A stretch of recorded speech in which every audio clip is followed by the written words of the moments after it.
Good evening and salutations, my YNR fans. Okay, so I gotta start off with Mariah and Sharon. Because, listen, this whole story with Mariah and Tess, and Mariah just sitting there just dipping on her wife and just being like, well, I can't see you, and this, that, and the third, and, this is just how it has to be. I'm not liking the story. I'm really not liking this at all. It's also, let's be honest, we know that this is coming. We know that they're going to hook up Daniel and Tessa. And I'm going to be honest, this is just a really out-of-pocket story because they're literally the only two LGBT couple on this show. And essentially what they're trying to do is, we fake supported the LGBT long enough, right? Like, that's what it really comes down to. Like, they were just placating the entire time. Because even when they were together, they didn't give them any stories that was worthwhile at all. And now, I guess they're just like, I guess we're not sit there and bother with that charade anymore. So, Sharon isn't there giving Mariah an update on what happened in Nice, I guess that's what they call it. And so she's talking about that. And then she starts asking questions about her and Tess. Are they seeing each other? Are they communicating?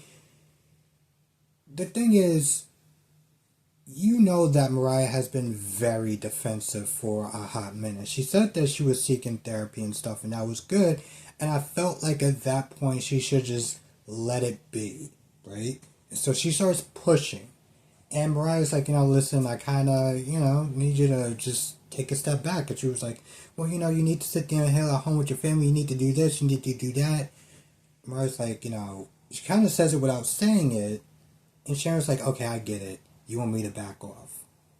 But I'm your mother. And, when Ari grows up, I was like, you're not getting it. You're not getting it. And I don't understand why I don't understand how she thinks that pushing this hard to try to get those two back together is going to help. I understand that she's like her daughter's in pain and everything, but you are a trained therapist, right?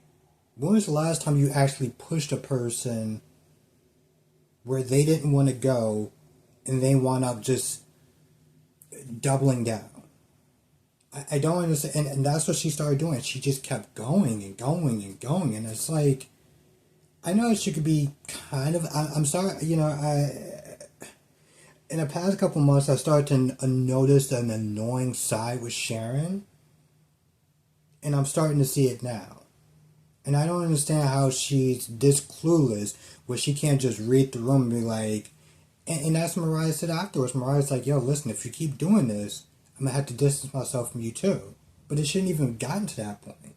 Like, any person with eyes can clearly see, you know what, let me just kind of step back before, Also, you're kind of a safe space right now. She's not talking to her wife. She needs to talk to somebody. Why push her away by nagging and then saying, oh, I'm just your mother? Like, no, you need to, chill the F out. Seriously. Daniel apparently is getting a lot better with the guitar. I don't know if that's just, that gene from his dad, but he's doing a lot better. They're getting a lot closer. And, Daniel's sitting there asking, how things going with you and Mariah. And she's like, listen, it's just kind of business. It's just mostly about Ari, and that's about it. So they pretty much just kind of still hit a snag.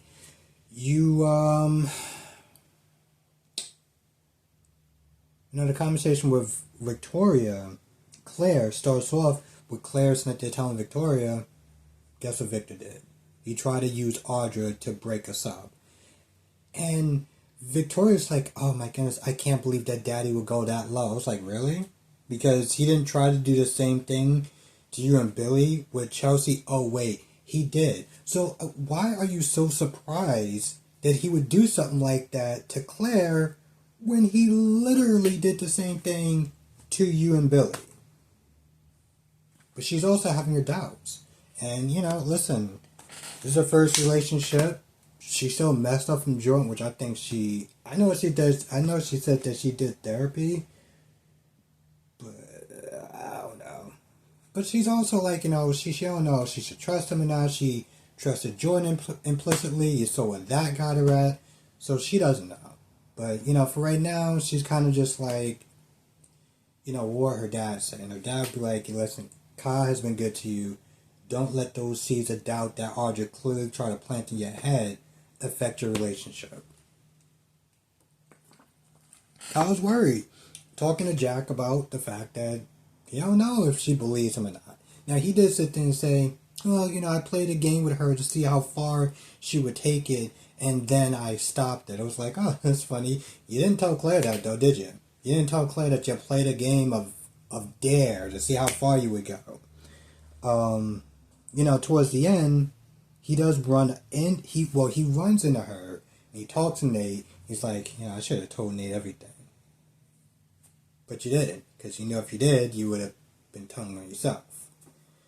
Audra, just being her usual, puffing hot air like usual, and she's all like, oh, you can't resist me. And then she kisses him. She literally kisses him, and Claire walks right on in. So, yeah, that relationship is done. Now, before that, Audra was sitting there talking to Nate, finding out how he was doing. He's worried about Amy stopping her treatment and everything. She's sitting there saying, oh, well, I backed out the deal with Victor. Taking Sally's advice as far as, saying, hey, listen, you were right, and telling him essentially what most men want to hear. And he wasn't really buying it too much. He was like, what did he do to you? What did he do to you? No. I backed out. I finally listened to you and Sally and everybody else, and finally decide it wasn't worth it. Before Lily comes over and pretty much says that she's going to spy, get close to Kane to sit there and see what he has planned, according to Victor. Which Nate is like, I don't know if you can trust Victor. But she's going to do it anyway.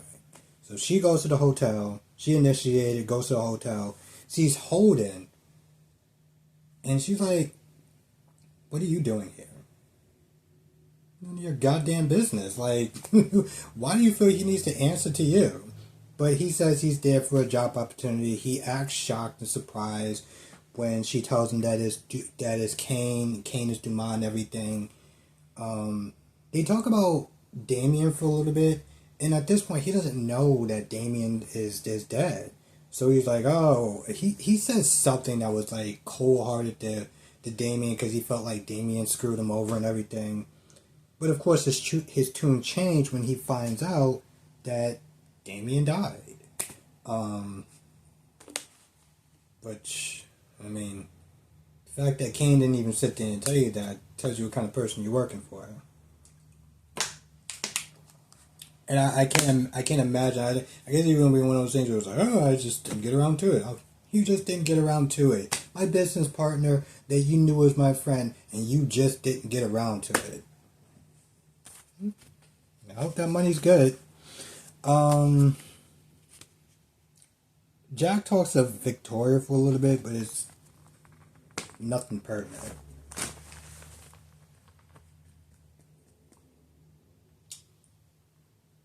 Well, it seems that Lily and Audra was somewhat civil, I guess Amy's still in Chicago. I know at one point she was with Tracy, now she's in Chicago.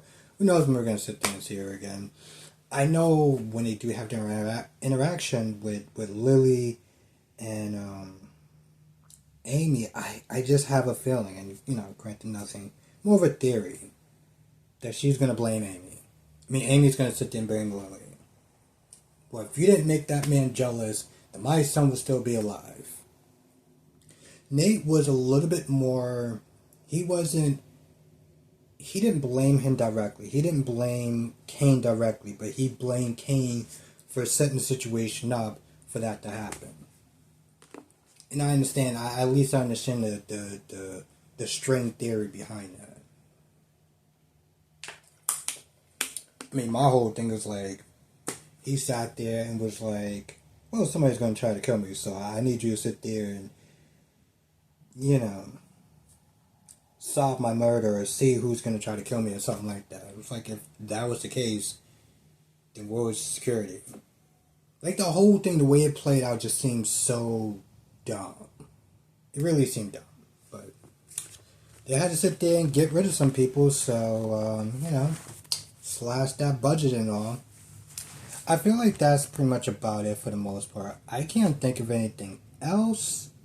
Again, I really don't like this whole Mariah story.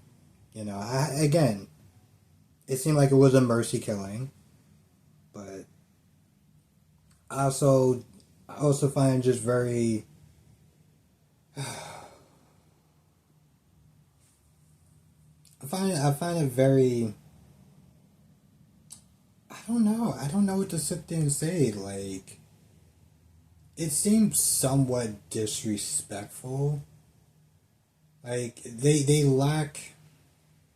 I mean, soap operas have always lacked diversity, but I always felt like CBS was more of the conservative network. So even having anyone with LGBT in it always felt like they didn't really rock with it.